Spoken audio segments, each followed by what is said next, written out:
vai sua le uma le fa ali fu masi a o ka vai sua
le fa fonga pe le tautua le si fonga lo mo Wellington le ua 5 minute o te nei le tu lai lua ia toi fa filoi mo toi fa tal fa tu ta tu te no nei tai no le uli ia le tautua fa o pe le si fonga lo mo e le ngata i lunga le ala le tasi on tesi mo le tasi fa mo ia fa pe fo le mai mo ngai lunga tatu pe ngata fa ilangi o le tatu Facebook mo le YouTube ia mo le tatu website www.samoacapitalradio.co.nz ia e pe ona fa lo atu le au uli na le la ia le tulanga le ia tatu fa ngaselonga le tatu poklame ia ile so ia ole ua to silsila mai ia ile tatu malo e pe on fa ilo atu ia msalo lu pe ngata fa ilangi ia ile to tau fa ilo fo ile tatu tunu me se lava ila to ia lo papa ao si tatu tunu i Sāmoa ia le o to silsila mai Sāmoa ia ile tatu malo fa alolongia ole ne yaso ia ole sunga ia Mikaele ia mayama ia mole mavaenga mayama sorry ia tatu malo le nei tu la le uli ia ole ala ole au fa talo fa male fa alo atu la sunga Mikaele ia malo la vale soifu monia soifu monia fa talo fa atu malo ni ia fa tele la ia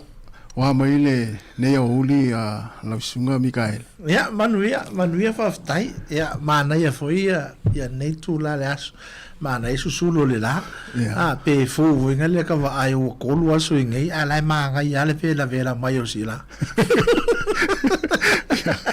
ia mo le faafoga mai le tatou atunuu ia le o toe pea ona faailoga atu le sunga Mikael ia e malaga mai Sāmoa ia sia fo inisio na yona ainga mai se ni so matua na yona matua ia le ua maua ile ava noa o le sifonga le mua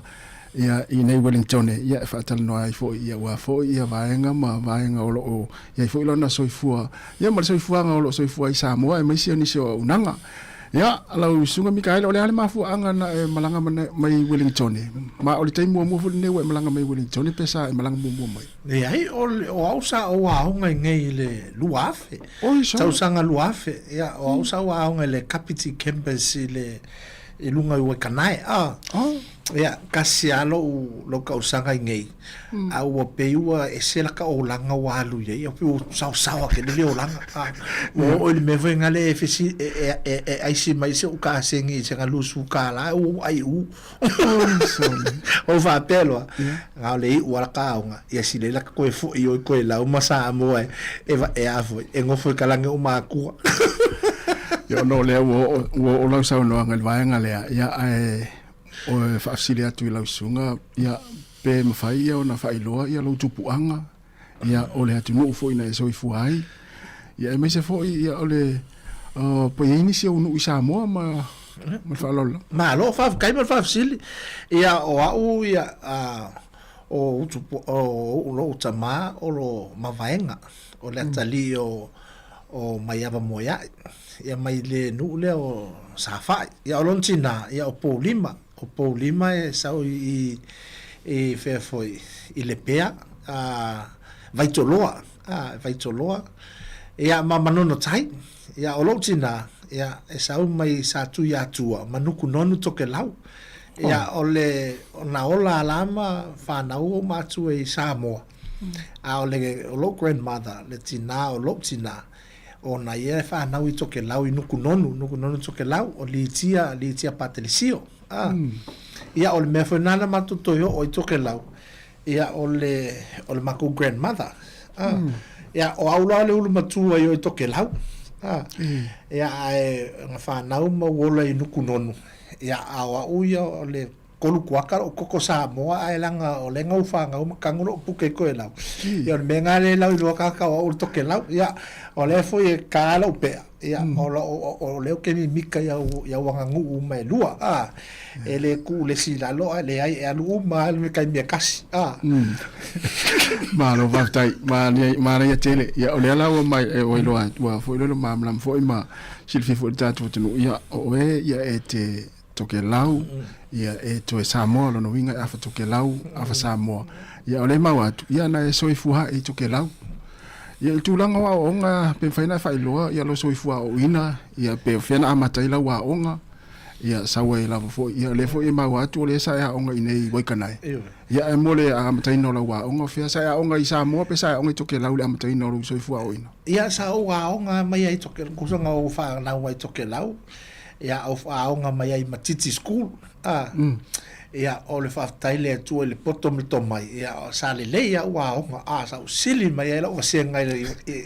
le ia wan kau lelei luga le kai me o skolasipi ai ia ua faila le skolasipi ia gogoa lolo vai Sāmoa ua ova kele loka ma lelei Sāmoa ia ga uma lo skolasipi Sāmoa College ia uma Sāmoa College o faauau i le USAP sa o fia a vea ma fo mai ia e uma i fo kama fa fo mai a fo mai masingi ia nga o le 98 mali wa lo kama 98 ia 99 o to e fo i toke lau o fenga luenga mai lo toke lau i le health department ia o saulo i ngai Usila ia wa makanga kusanga o fenga luenga e ka penga o malanga o ke alo e faila o fa fo mai fiki le BPS ia la kule fo mai ngai o Dr. Peter Airem e pokola e fai ngai meu computer usanga kasi alfa singonga mai ngai fo mai le masingi computer o vai ko kelonga o ule o fie fo mai me fai ko computer Ia ngala o whaingalue o saulo whaingalue ngai lunga i le Total Peripheral Group TPG o Kilangi ia e maua ise o kaiminga le iwa lima o i le 1999 o kaiminga whakoa fōu ia masingi koe lau e kaule i loa kangaka ia masingi ia ngā saula e awa ina i le TPG o la koole vaenga sa palai akunga masingi koe lau o saulo la attach ngai ia e mau se mana malama e whainga o service inga masingi koe lau ia umanga o ralu koe lau whai lau service au vapea a o le anu e whai sau certificate ele no ia pe fa fenga o proving o ke poko me ka computer o ia nga walu fa forma ia ngala ngo ko liu mai le 2000 o saulo a ngai ngai fiti le ia Polytech ia mau alo lo fa unga le end of 2000 o ko fo i ko la a makamelo la fenga luenga malo le modern house to ke lau fa solo mai ia o fenga luenga le spread ia le South Pacific Regional Environment Program ia umanga fai fasala laule avango le United Nations Development Program Multi-Country Office Sāmoa o le manager le mekau IT ia o palai ai o laku famanguia o le akua mau ai o le kulanga nga va ia le mekau IT ia lo langa ko langa le 2002 fa solo le 2010 sa ngali UNDP ia o mali UNDP angile o ia kupule tsunami ya walu lofto soangi o fai maku nga tau fu beach fale ko rebuilding o tau fu ya inga for 2010 ya mau ko fo ilo ko era 2011 ya ko fo i wo fai melo ki nga ko fo ya o lo ki nga ele kai ya fai mai sesio maku e de me alu ya a wo la ko ya sia ko fai mai ko fo ya ku ka usinga ya ko fo ilo 2011 ya ko e saulo Sāmoa fa manguia le singa luenga ngai va ila ku compound le la a makai o fakoanga ia fa o fakoanga Sāmoa ia o manga ia o kaimingei o le o faile pisingisi malo ko lu ia ma fai fakoanga o le o simple farma men ka malo malo mana ia tele e mai tau atu e tele vaenga sa o ina ia no sunga Mikael ia mfa manuina o le mai tau atu foi o le tele o lo soifuanga e lo tutupua e o toke lau e oe le fua ta ua ia le tele a onga ma vaenga sa ea o ina ia pe o le na mana o asi o tu a toi fo ia tu toke la ia on o tūlanga e mo le tausinga o le aing e o ie lo ai ia mo tangata fo e tausi matua ia a tausi matua tangata e whaamuri hei fo ile atu e i fo lele ia le la me tau atu ia tele to mai o lausunga Mikaele pe ona ai pe o le ua e anga il tūlanga i mea tau whaatoanga ia le la pe ona ili nei taimi ua le mai tau atu fo isa mana i fo inga luenga sa inga lue ia pe i loa ave alau whaamua mua ona o tūlanga e pe ona i fo ili taimi nei o lo e i Sāmoa ma si waing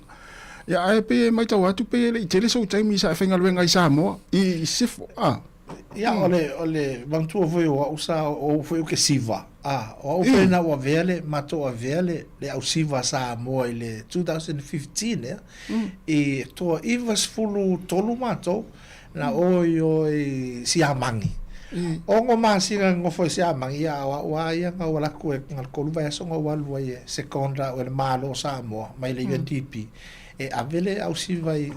nga ko ngo ma ko ngo au siva man vingi skaya the late Joe Kyle yeah I feel lolo mangto velo tala 95 now sa we mai no tu I toke lau sa we scholarship i Sāmoa yeah au le 2002 lenga ko a makalolo o langa fenga luenga Sāmoa so from 2002 o le kele al kaminga Sāmoa au ko fo ilai ko lau ile 2011 o fai mai lo fai ka mai Sāmoa ia le fionga ia tau fuasili o fai mai if you want to leave a legacy go back home go back home back home yo kinga ko lau ia nga ko fo ina ia sa fai lau kusi ile head of state ia po le ulo toke lau ia po le palemia foi toke lau ia male fai pule male pule nuku nonu pe nga sa fai la kusia ia ma fa mangu ye lo le ngal benga le sa lo 16 nga koe a maka mai lo o langa whenga luenga I Sāmoa 2016 until now ia mana ia tele o le tūlanga pe ona iai ia le ia e pe ai se afo isa e manatua ia o e lava ia I se suila ngā luenga ia le ua silafia I fo I lau sunga le taimine nei ia le telo tangata ono luto mai tūlanga tau I le tutoina o la au aina ai me se ila to wele mulmulta I lungo penga tawhailangi le ufa ngā ina fo I penga tawhailangi e fo le malau so ani wa e mai tau to telo tangata ia lau sunga le tangata fo le lima tu lau lava le ngana e pe lau sunga te fia tu fa tu lau to mai ia I Sāmoa ia le ua tele ina fo le na muli le telo tangata I lau sunga le temile nei le fafo ina o lau business fo ia me se le tūlanga le mea tau tonga la au aina Yo e mana tua o tātou pe o lau sau noa ngā pō sui lau ngaluenga o tātou I le upu whenga le e sui whainga ai tū mau whāwai o le mea na o fi mana o tau tua whāteita inga na o fi mana o te fō mai o nā sa o fi sosoani tangata I whainga o mai tāna ia sui au I le whainga o kompira o vai tunga e foi le sosoani ngā o ave tangata langa e leo mana malama I whainga o mga singi ma mea so lai foi e le tau tuanga ngai tangata sosoani tangata so pe sui lau ngā luenga ai tu mau lava le loto fi sosoani tangata le foi lau au I le whai whatuanga o le mea e tasi o le ngā luenga o vai atunga e ao ngā tele e mawhaina o fisosoani I le toa tele o tangata e fia mana o mia se fisosoani e a matani la tō ngā luenga a la tō whatuanga so it's the same thing o te mana o te fia fisosoani ia a tātou wa aila iai o le lima alofa o mea na o ina I tātou e tātou mātua ia o te tau talau ia o te loanga foi e whapena le tō tele o tātou o le mea pe lau whai atu lau tala o le taimi sau nei le 2000 wa au mai ni lau ongo wafe lusu wafe le tupe na au mai e malo ke ao ngai ngei la fo mai lau ongo wafe ngi usile le kaimia ngai kasi la se kelo lau kupe fa kau o waru le Hellenstein fa kau o ofu driza bone jacket foi ngale mako ai kama sa o lo walunga la ile afo ile festival toke lau ile Easter festival ai si mero ka sengi se kupe wo ai ia pe ole lau ko fa fetau ia tu lau tala lima alofa ele o se mena sa wa ia o matua ale wo ai ala tele tu po yo tanga ia taimina o langona lo masiasi ata ita i o mafafau ma ulangona ele o se mele na wa ia o matua ia failo la utonu o te toe fo ito ke lau ona e sao le o langa New Zealand langa o ke filongia makangaka palangi makangaka te vaenga foi ngale you yourself and I me myself and I ele kanga fa kaule mea le o wai ia peole o la tilo na ole alofa tato na wa ina tato na tato mafua mai foi tato ola fapea ona sale tato sale tango lima tato ole mele ia sola e le ai mato il tele waso ele o la onga ole mele ia e adua o ila lo niu e le niu na ta o le utongau ole meka o sweet coconut e ai la le pulu ole niu e mateo la le tae au le fai le au mateo e tae mai ta mai niu venga le toulu e masomali e voi e kau ma ko le pua ko ile e ma ke ai me nga ma le popo fa ma ko le au e le ni lanche ave le au o le mele fai lau tala o le taimina o le to tele o uo e fa nga ile au nga ia o la tau matua ia lofa ia matua fa pena I toke lau alo lofa ia tangata o isi a inga toke lau le makua inga ona le tango lima ai e talenia o lo tama o nga ia sa le lang kamuta o le tele a fale tono nuku nono nga fai lo tama e fa pena vila o tina ranta le ni lo sui so e alofa ngia la mako e tangata o le alofa langa e tau ave ai u te miuma o te mafau ai I le taimi ta te le tango lima I ala alofa ngia taita ole fesili la ole ale me sui ita pe fa pe e tate lo o sa alo fangia tangata ole me felanga e carry forward e pay forward taita e lima alofa lima e ka utoke lau e lima to ia e alofa i tangata ai ole temi foi nei o ta na alofa poto alofa poto aua ole e mawhai tātou o na alofa. Ai the same time, e mawhai foi na e whātaua ngisi mea, e manui ai, o e mano a inga. So eva ai le whainga le whatoanga, pera o whai mai i lo lima alofa. O lai au te alofa i le whainga o taulanga ave tau pōsaa, ma monike, ma isitangata whapena. In the same time, o le whaile pisinisi. So, ai tilo iai, e te mawhaia o ina e ola o ilo tangata Sāmoa moni, o tangata toke lau moni, o Kirisiano moni. Ai mawhai whaianga ma au kupe. Mani. Malo whaftai, mana ia tele ua, ule rua maalia al whalongolongo atu mai mo mai fwole tangata watino uile tūlanga pe o na whaamtala fo. Ole to mai leo lo o ieli te mine nei ia ili whainga o tongala au. Whiana amata mai ai ia pe sa to felele sa fia ina yo matua po o matua ni tangata fai whatoanga lea te maua mai ele to mai lea e sa ole le a ole mea na toe whawhangwa ia na o toe mana tua ia o ma e lo tamai le fai whatoanga ole taimi ole o tama ofisa pe ole fale le amo laptop alo luenga sau au malanga pe ole tama ofisa vai ngale fusi ua fai o to fo ia tu lai toke lau o te minai malanga le ulo toke lau malanga toi mau o fai lau tusi ia fo ia tu lai toke lau ai o mai lo o fa per e mai la e le se pale ni lau tu stupe lo ko winga o pauale mele la tupu ava pe o mai pauale me lo tilo i se si po ferma i se tupe o le se pale ni le tu stupe o fa pelo buia ele ai ele o saonga a tole le olanga o saonga le mea e ta tauna i se back up e ta tauna i se mea e mafaina e tangoli mai ai pe o ki mai le afo la unga lubenga o fa pelo buia o te mana tuanga lo tama sa fai langa fato langa mau manga fai fai o tamu tonga fai toke lau opia so walo fatai tai o tu ai lunga nga mau asinga o malo si o tu lunga paule suo walu mata le tonga fai eli fai to fai opia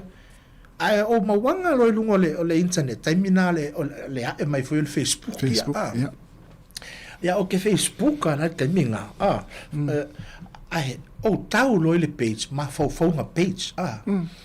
o va persone e manga ia sa o le afionga ia se montafa rest in peace Malcolm se montafa Dr. Malcolm Hazelman o ve kunga sole manga ia sa o fa so ka ngakale e sau ele se boku sau ko fa so i meka u fa koanga ma me o va pe kali so kango e message le pe mo fainga so soangi mai se o kango e fai se fakonga ko ela o kango lo message ia kali me lo kamara va me I can help you o fa ku fa mo le mole la le mele o le kele ofisidi fa fenga o le mele la le fakule la kele ofisidi pa war kala ala kanga kaleng fe mai fa mai ai ole kele ofisili ya ele kango e faile me fesili mai ma faile ngaluela ya kangolo au mai le mekokia nga ka ole key hole garden fai mai okay lo nga ole mekokia le e sili ya kutoke laulanga e fainga kaya toke laulanga e mo lunga le salt tape le e va venga nga onga le sami fai mai faila le me le okay lo nga ya nga ko ela ya ele se ka afia pa ya ole mea tolu masina o faile mea vai mele nu o savari vali ya tu vai rasta malanga ato wa savari vali ya tu ya taita malaka ato ka pisio ku kama o pi e tu fai tanga tama tu ole no ole tanga le ya o atu lo le o file tu lo le fono le palemene ia wa matana u fa la wiloa ia mailing o Facebook matulang fa pena o aku lo le fono le palemene ta o mato le fono o le hono hokamua channel fono ai ila o welma o ngai la o le UN volunteer i ko kongo le mahalo o ngai ia palai i polo ke ki finga le va ai e ki ngai ai toke lau ia o alu lo ban ko la o fai la tusi le fai pule ia fai pule mal pule nu o tofi mo lunga o tonu le nu ia o au fai la le tonu le mele le i kanga mo lunga ia fai akulo e hapea ko mai te mata o to le mele tupu tu lo vale ia e tonu fai la masui o New Zealand ia mato bolo oia matua i ofo tangata i o atu i tua le fale. Ia, ora o le mea le ku kama o le pika piso solo o tomato. Lai o le tua o le fale. Ia, oi nā la, fai mailoa, ke roanga o emika. Le la, fai kako polo keki ale malo. A palai le UNDP, la, fai le polo keki. Ale youth. E fa halako i kua i si moku ia nganga fai lo le polo kekinga o le mela ka male la ukala o fai lo le polo keki fai mai lo ke sau Sāmoa mo ke fongo la mar kanga kale late Dr. Hazelman Simon Tafa o fai la le mafongo au fesili lo ia o fair wa o ka o le last name o le last name palangi Hazelman Oia, ta o mai le tina o ngaia. E uso lo ngatina, e ta o mai lo tina, o le uso o le grandmother wau. O le uso o lo grandmother. E le kinga o lo kama, o whapea, sole. One a small world. Le ngai kanga wha akele ia u kala mau i le fesili. A le o le uncle wau. Ia nga. Mana ia tele. Ole tu langa leo te pu e atua. Ia le fa ko fonga mai mo le tatu tinu. O lo vanga fo le o lo le no fo. Awa a fuala i amatainga o lo to mai me ia fa o le toinga o fala wen. O le luata noanga ma le fionga se montafa i lunga le Facebook. Awala no inga fa pena fa matala tua le fionga se montafa va nga te alu fai. Ai te le na le fesili ale fai. O le tau o le na me o le fesilia ma patino ia le ala wa o fole le wa fate ia fo ia le tou a moto o nukunono ia ile amataina o la pisinisi a mese tonga la ina i tuina ia ona o tu la va pena e te tau wa ona fesili ma fai ai a fesili na o facility ngata dingo ngata le fesili e sa o le sa no o le si o isi me e ye me tutupu e fa so ina i pe lo fia tau tua ma lo fia to ina me e foi le mena tu o le mai nei le fale mai o le o le taimi foi ngale ona to taimi a o tangile o fai mai pa wale me le te fia tau ma fai o le ku kamai to tono fa to nga mika ai mana tuo o mea e fa pele taita ngale ona o ele maua to tono le nu ele maua tele na wa malo uncle sai e fa to nga taimi na ia sa ole fe au ia pole ara ta fa pele o talangona ole e mana o mai ai tangata ia le o ai te bila no to taimi ai fia ai ku kamale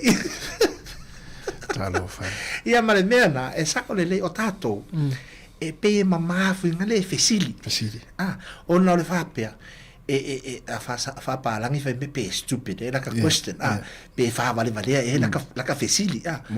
le me wo fo i mai e le ai se fesili e pe e se fesili fa vale ai se ona le mafuanga e te fesili ai ona e te le iloa e fu ala ile tangata le ke fesili ai pe malama ia pe lava lona no sai pe lava lona tofa e mafai ona koleni e ngai mafa o me foi lana le o ia o kusa o le coaching o mala o mentor o mea uma lenga nga coach ia mo mentor ia e lo ankole o mea uma na le te toi faia o le te toi fa so ai a fe sili mai la tangata fe mai le fa pe se fa mo lo fionga te u fa pe o le sili fa vale valea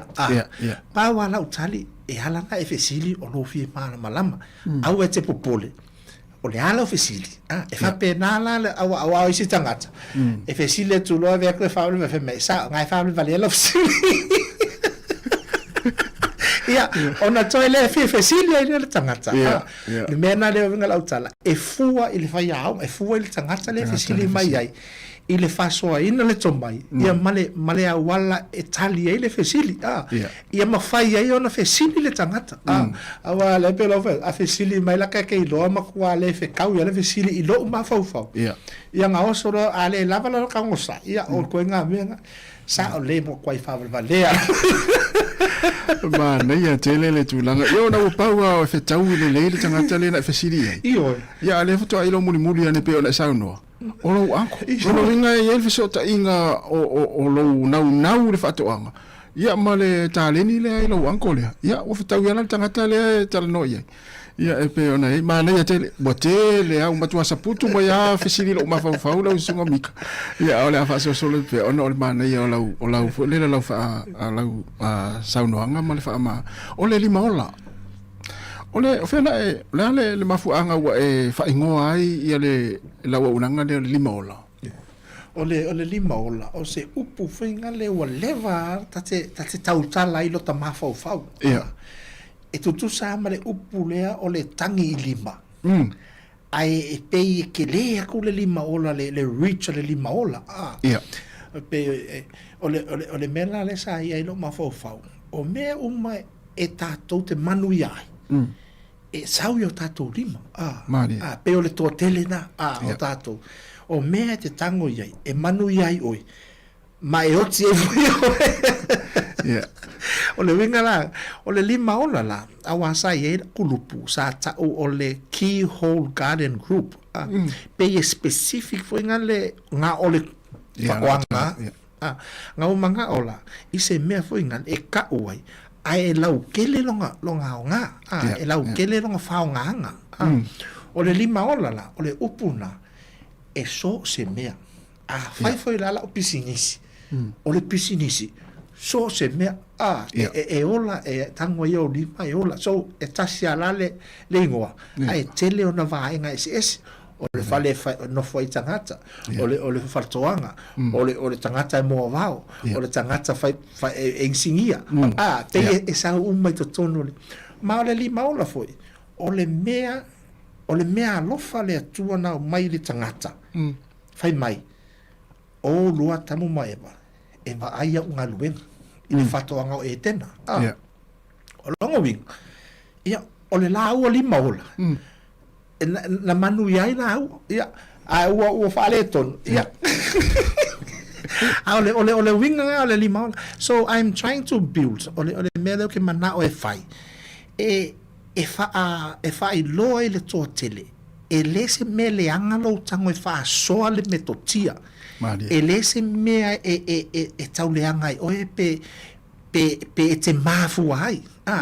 awa ole mele i tatou tua e o fai toke lau e fai mai o le tautai o le tangata o tautai e ngofa le tautai ma ana metotia le la o malama i taimi ni aso ne fa pena fa le tatou i Sāmoa o le tangata fai pisinisi ma ana metotia e ta hofi mau ona e manuia i e malona ainga alo tilo iai a ole hale me le faso a ua e alofa i isi mea fo i le tupe fo i le falawa fo i le o le ale mea ta hofi ai isi mea a ole mea na e sili atu o na manui ai lesi pe o le talafoinga le it's not about feeding you a fish it's about giving you the fishing line na e fa pena ole philosophy ngai kua so teach fa o ma fa so lo taleni ma metotia ia manui ai stangat vala o mele tu taia e o walu fia fa pe o manui o le legacy na tato o la sa tau tuana e fai ai tangata ma lo ai nga mo ai fai mai Ia na o matou tavalale tu fale.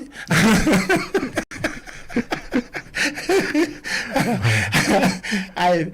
tau na tatou fa. So ai vai foi la ye o ma o tangata fai business. Yeah. Ai o te halo e promote esse business. Ona va ai. E te lele pai, e te lele keke, lele keke Sāmoa. E ko fu maka nga kamale fasi keke. Ele kai umar ele kai umar fa ngal keke le ia kai ninge. So ole hale mela o le sosoani e promote ona le o te fia ile la to product. La hale mela la fa peso ma fo. Le ai o te ya no promote le perka le va ngale ngale o perka. La hale mela fa pen ale wa fia e o vai nga ma fo fonga.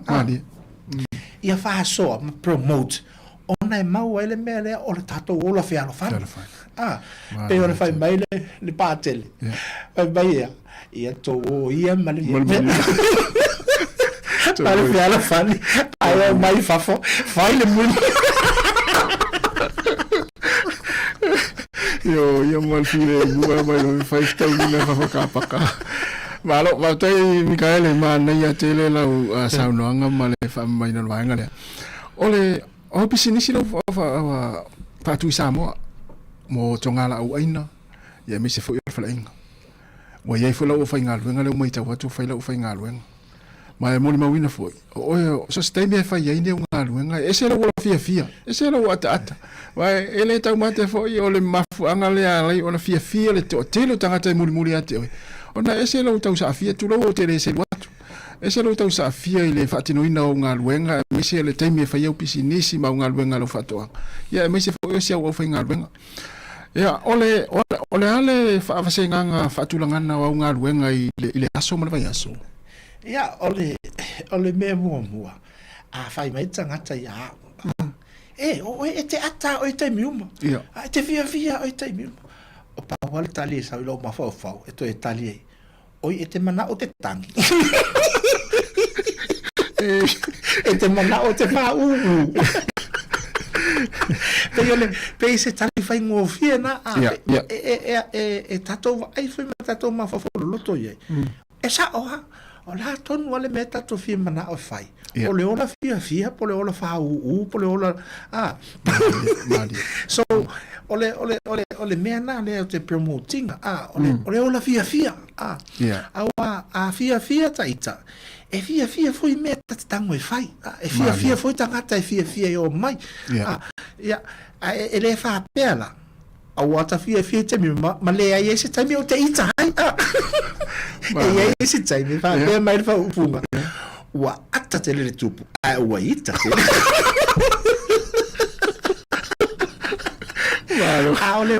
ole mele ai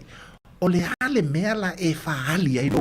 ita ngata ele ese mea mauai ele ese fialo fane mauai wa ita ta pela ke ma ita ta pela ke ma ita wa te alu ita lungo ole Facebook wa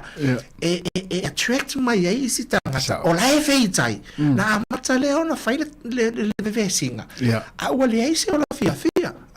so ya wa ya tu wata ita ya wala va ma to no tala no meta wita malata fana ai fa so me te fia ai wa le mena ole mena e ma fai ona ola fia tanga tam fa so so o isi tanga tai fa pe au te le ita le ai ole mele to ma fai ai tato i loa e fa so le fia fa so le manuia fa so le me manino ai me mana ia te o e sa wa unanga vile le te sosoani nei tangata o tatu watunu o e fia mana o miele sosoani tu langa le faingo tonga la uaina io a fele o fe toi le luva e so taluai wa umana wa lo le sitala la pisinisi e lalo limaola e lalo limaola so le la wa uma faina o avele o nanga ia male to ma fo fa pea o ia ele pisinisi o le wa finally o faile pisinisi excuse me uma fai na fai o le o nanga foi ele fa pela o le pisinisi uma fai na o nanga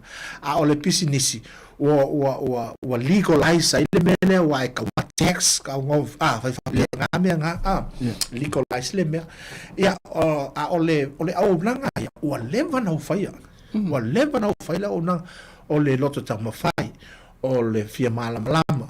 o aonga primary school o lunga papauta o lunga i fale la tai primary school tele tangata o so o savai manono is polu to tele wa avela o nanga le e so ani e faile e fatoanga a fa pela termine o business a fa pe on bela le a fa pe le ka fatia tangata to tongile lo type o te o le fai fu ya o lunga le messenger ya o ma sala no anga nga fai fa sino yele fai nga wal e o foi o sa lunga tava le f sili mel tangata fa mole o le ale fai nga le mele fa ya ula ia o tai milana e tali lo ia ia o fai ngale le mea bla bla bla ia o nanga ngai ave fu tangata ia ma fai e ona so ani ia a fa pela o fai mel tangata e ma fai na e sau e fai le fatoanga ia le foi la ia o nanga na mana ia tele ia le fa fo mel tatu o tunu ia pe on a misera la tolo o ma papa au Sāmoa ile sa nanga sunga Mikaele ia ia mana mil so ani ia ai ole telo taimi e mai tawina lava e foi le sele ia utau mo fainga a mise lava u fatoanga fa la waina e tele na mai tau foi tele na ia ngale lei ia inicio tangata mise lava no foanga foi le na tangata pe ona ia tamita isa si fai ona e o langa le ole pe au sala no foi o mena o ina ita to ole it's part of who we are to give. We can still give and still making money. So ole meana ele mfana ve sesta ngata ia ele meana ole lima lofa ia ole si tu langa ia ole fanua le mate ia e afa ekale mate ia o patino ia ma o mapela eila le lua eka talanio maua o le lua eka nga it belongs to tauposa matutua le SMS el tau ngole le sabalalo o vai moso ma vai loa ato e ona ia nau fai atu loa la tau sanga iai pea o mai le tau fanua sei o tango e whanga i o le fanua ia ai avatu ia tau si atu o toi vai soma o ani wala aina o la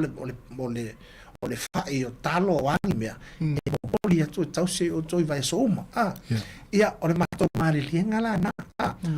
o elei fai le mea lea sa fai aia o mua sa fai o mua sa ave fua meo me toke lau sa ave so se mea so o le mafofonga le iei wa o mea o matau te faia it's a guide ka ko e fatonu tonu le tatu fulaunga i le alofa o le fa alo ia ma mea na o le anganu ma fa e kalesia ia o mea na ia e te to anga e ave mea i e tangata ia awa ele ilo oe profesa o manuia malo fafta ia ele pelo la usa noanga ia o te masala foi ia le foi mai mo mal tatu tunu ma foi na lai ona i manuia o tau fainga ia ona e fai o le fai le nganga o le fina male loto maulalo ia o le fai male lofa foi le ma tu fa mali anga mo ia i so i na yo tatu tangata ole fainga luenga mata tu tele foi aina mata foi le to tele tatu o lungu pinga tele na tano la fainga luenga pe malanga so senga luenga le lese tai e fa mauni foi la fainga luenga ale te maftanga mo le fainga luenga ya ole tala voi kale ole alofa ele lava pe na ole alofa le tau na filo alofa me uma fati no ele alofa fa tai ngala fa pe pole ale fa le lo o fenga luenga ai tele tango to toki fa le la fenga luenga ia e foi la to ai o me na e tau tilo ia le leila le fenga lo fenga le tau na alu o le package ato le alofa ia ole sa ole la ole vai fa le tatu sanga sanga luben e fa moi nai vale mele you have to coach them and mentor just like I was pe al mele na matsa mai lo ola na coach a uma mentor o tangata le runga to wa fa pena fa la ofenga fa lenga ofenga and you treat them as part of your family in a sense ole tau tua e tatau ona le volo uma tangata e le volo uma tangata e le aisi tangata i lunga e le aisi tangata i la pe ole tangata la te piang yangi pole tangata le e toa mili pole tangata le asua le compost e tutusta le tau tua everybody is the same i lunga tona ia o mea na ele sopoia e tangata o na ele chain of commands au le mea ia ka service e tatau na e treating everybody the same me and the workers same level same level ya atala no foi lá o la mala to le mele tala no tu atala no mai o la fete mala le mele tala no mai so po fe ala e te palanga ai a lai wai lo o la no fo mala ile meta una fai ia o la tala na fai e lua me tu pe auto e foi mai o le si o le tongi po le tuli o awa ele la pale mele nga fai ai ole lo foi kan kai ole lo foi kan kai wa ele lava nga e ka kaunga a ko le package ole lo fa ma le tele Mikael va ngale ya ole ma le ole tau tu ole mala ulanga ole foringa mai ole umo wa inga nga na isi o tatu tangata e fiso ni fo ila to e mole fa malo e lo so fo i ona wa msalo e o tele ona tangata fo le sulu atu ila sunga e pe mo se nga luenga se e fa nga io wa ole afo ole ofenga luenga pe o fa yatu ole tautua fo ia e te mana e tautua ile to tele o tangata e mafai nga o ile tautua ia po ole tangata fa nga luenga la le to tasi o le whawhenga luenga o tangata le tōtasi. O manuia bauenga ia. O manuia whaso i ona mātua, i ona tū whawhine, i ona uso, o na antis mo na anko. So, o le treatinga o tangata le, elena o tangata le e te treatinga. You are treating a whole family with respect and honor. E whai whalelei, o le me whaina, o asola, o lo wavi ana o wita, pe wavi te tu loulova, palau vale, Taimi nei, le ai ma se whaalongo o le matou staff, o te palau vale se i le ai whaalongo foi le matou staff, le taimi nei, e wha mole, e wha whetai, so se mea, ai whaalongo, a latu e whai some of tang, ai whaalongo to le muguka, whai mele mea le chef, ka maasi manga le pasi mei wha mole, le ka, wha mole, o so i fose si kuanga le wha mole, e anu le upu le wha mole, ia mahalo wha whetai, ai mai sa le wha mole, because you want to treat them as part of the family. In the sense, o le tautua. O le tautua. Not much o kamao o king. No. In a sense, i le tautua. O peia o le tautua te tono le ainga. O le me foi na a fai la o fasala unga stu savanoa. E le eise paua le upe whalongo e. A ua i loa tausi lo a ainga. A ua o ese tausi matua. O i loa usitai mai lo. O le ngaluenga le oe ona le mele is to do with service tautua ale ia ya oe mea e mai mauro taimi e langa e tele tautua te tonu roa ainga e te sau foi lai e tele via tautua e langa o le pisinisi ale ainga so e whainga tai o le mea o le lavalo ono sai o le tangata o le pule o le whangaluenga o le ona lavalo ono sai e tu avanoa mala tu vayanga ia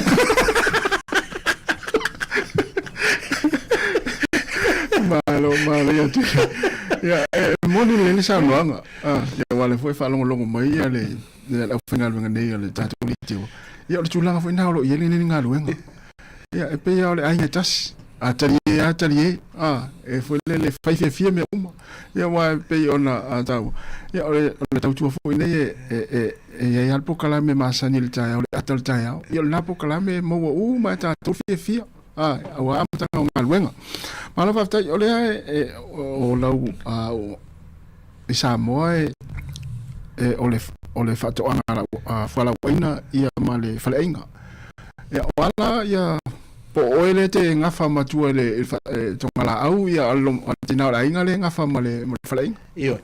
tsela le mali ia Facebook tala na mata mai le ma pisinisi mate fai foi pono to lua fesulu lima e fa tau sanga te ai o te leilo e kukalo to lu ile mela lea maybe ole fa sole bit off but ile mela ole macho io tato tamalo lo Sāmoa po toke lau po Pasifika e pe tato ia o la winu le na winu ai ele se tamai inu ole malolo ulu le sa malo ele se tamai malo mani ia o fane tausanga ia ai vili so sauro lo to nei ai foi ai fai melo tu fin matuale lei ari kukalo to lua fa e ala ukala ale lei ari kukalo ko fa buia o ke lei lo kukalo ko kali mai ngaso la ku kai fa na welo matali lo na lua so taste le kuka buia o ke taste ku le ko sa ngi usi la fa ko lua fa mole ka ngai fai mercame ai le mika ko lo ku fin fai lo le me buia kasi la ko fo le me fa pe bolo o ko o le vale so le pe ale su ya la ka olanga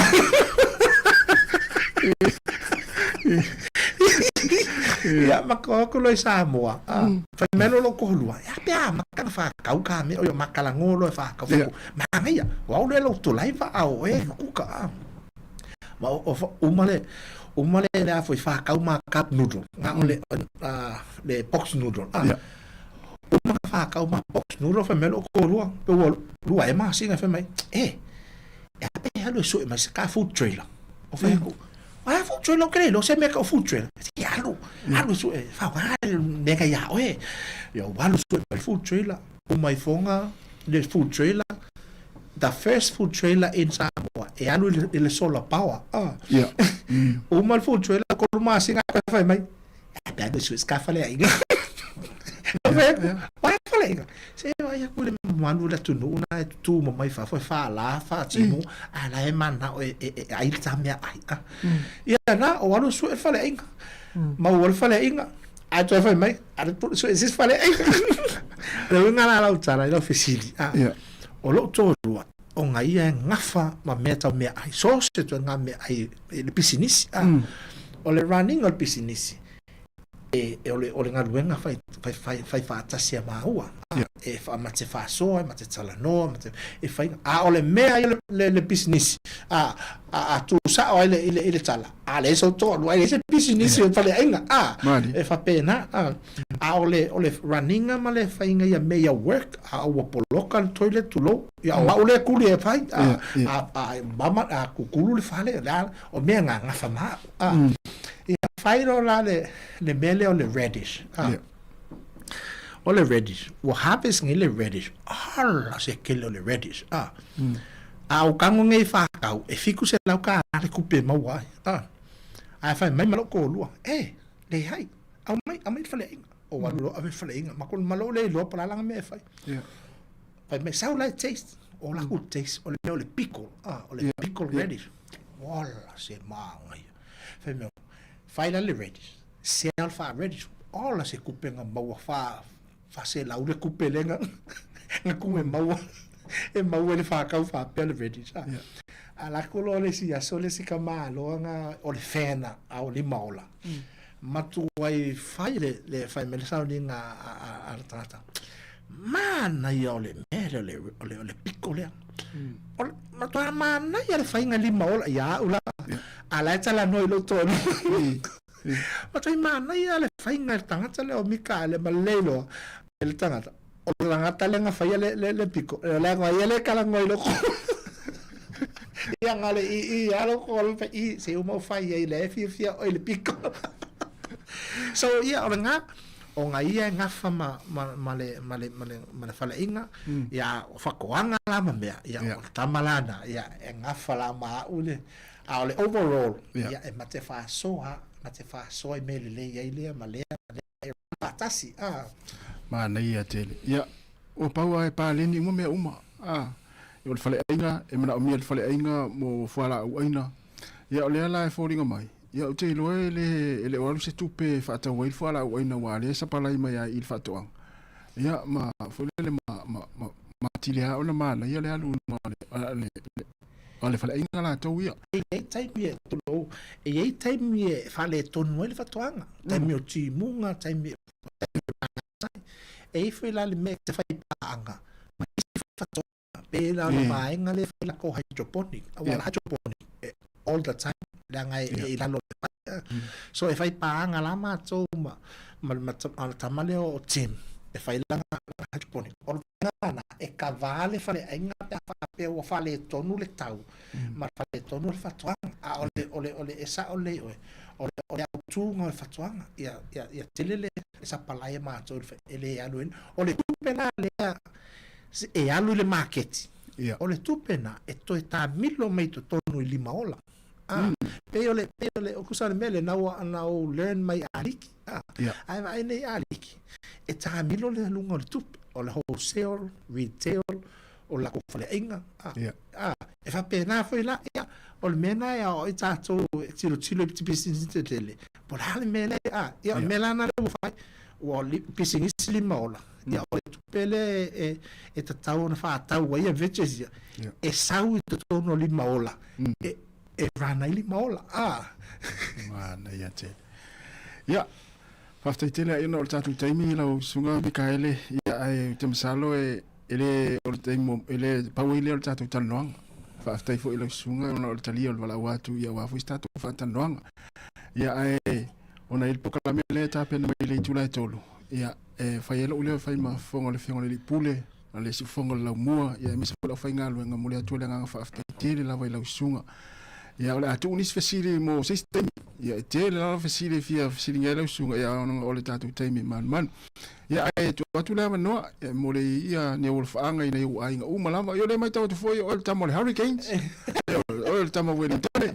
ia e mole atu le nga faafetai lava ia stai foi to tali Sāmoa ia ala tatou felonga i pea ia lo ia tatou ofisa fa sala ina ila lovaya stem fo ia mo fo sota inga ma pai foi ona sui o ila lovaya tatou ofisa ia mo is fatanonga i leanga i luma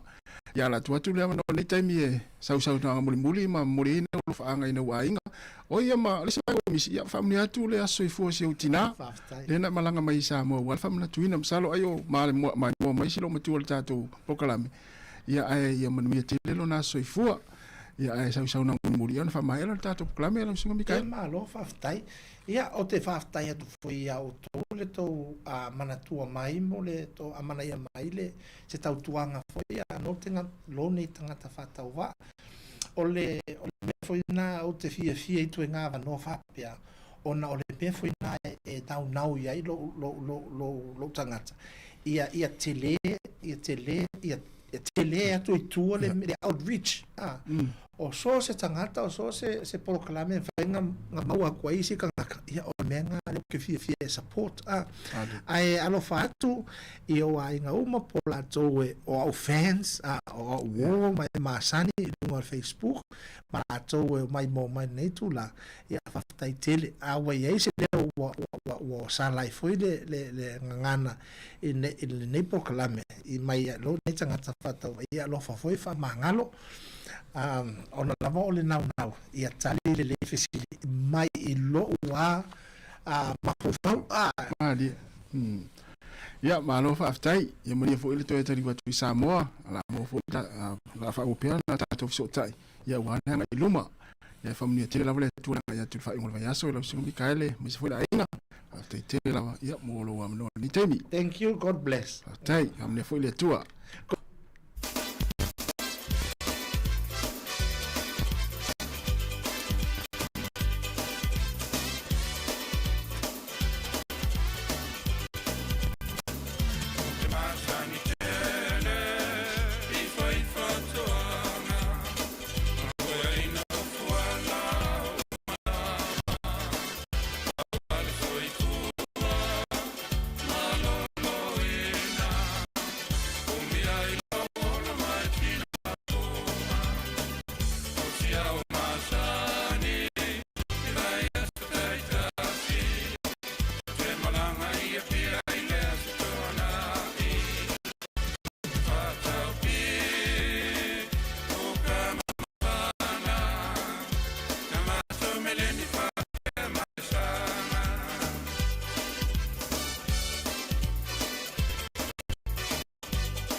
Te o whalo wham whaatalo whaatu, ia ele malo le atunu o lo maua mai nei pol kalame mo le tupulanga tala vau, ia so whareile taitasi, ma lo le soi fua malangi mama, ma lo tawa ta e tiutim whai vol neva yaso. Pol kalame ma sani le nei mo le tupulanga tala vau i whai ungo vai aso taitasi, ia so whareile le awa uli, o te fia whai lo atu, ia ma lo